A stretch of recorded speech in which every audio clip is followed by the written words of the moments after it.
Kementerian Agama bersama Dewan Masjid Indonesia atau DMI Kalbar serta KPU Kalbar bersepakat untuk mengimbau para pengurus rumah ibadah khususnya masjid-masjid yang ada di Kalbar agar tidak digunakan untuk kegiatan politik praktis seperti kampanye dan sosialisasi partai atau sosok calon tertentu.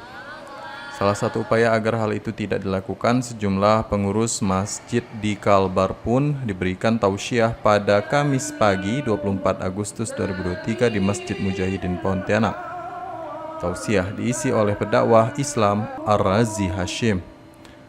Menurut Ar-Razi, pada zaman Rasulullah, masjid memiliki peran pusat dalam politik karena tidak ada struktur pemerintahan modern seperti istana dan kementerian.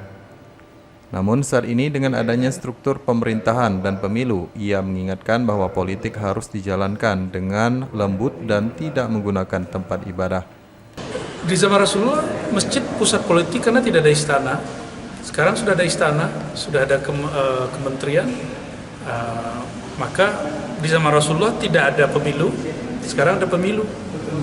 Jadi jauh beda, fungsinya sudah berbeda jauh. Ya, jadi kalau kita narik ke sejarah, nggak bisa disamakan masjid zaman ini dengan zaman Rasulullah SAW kecuali spiritualitasnya. Maka berpolitik itu boleh dirohanikan dengan cara rohani, ini kan sifatnya remah lembut. Ya. Bagaimana hukumnya bacalek yang menggunakan agama untuk kendaraan politiknya? Tanggung jawab aja di hadapan Allah Subhanahu wa Ta'ala. Ya. Karena semuanya ngaku atas nama agama. Lalu mana yang paling dekat kepada Allah? Tanggung jawab aja di hadapan Allah. Menurut Ketua Harian DMI Kalbar, Munir, masjid merupakan tempat suci, bukan tempat pertikaian.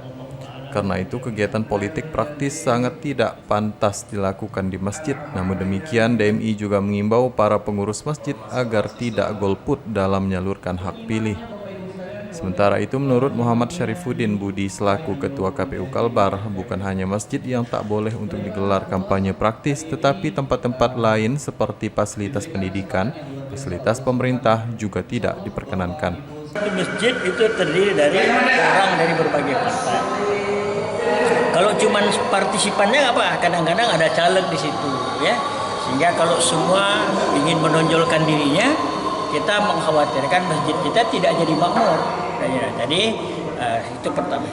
Yang kedua adalah untuk memberikan supaya takmir-takmir masjid menyampaikan kepada jemaah-jemaahnya, yang penting itu pertama jangan golput. Karena kita adalah warga negara yang punya hak untuk memilih, menentukan pemimpin kita. Jadi pertama jangan golput. Soal pilihan kembali kepada masing-masing. Dan mudah-mudahan tidak terpengaruh dengan orang-orang yang membawa nama partai dalam masjid. Nah itu makanya jangan masjid. Kalau di luar silakan, mau di warung kopi silakan. Bahwa peserta pemilu, kemudian tim kampanye dan pelaksana kampanye itu tidak boleh menggunakan fasilitas pendidikan, fasilitas pemerintah dan tempat-tempat ibadah. Ditekankan lagi, bukan hanya ruang dalamnya, termasuk menempel-nempel atau memasang baliho, stiker di pagar-pagar rumah-rumah ibadah, kemudian juga masuk halamannya, itu tidak boleh digunakan untuk fasilitasi atau kegiatan kampanye. Anwar Pon TV memberitakan.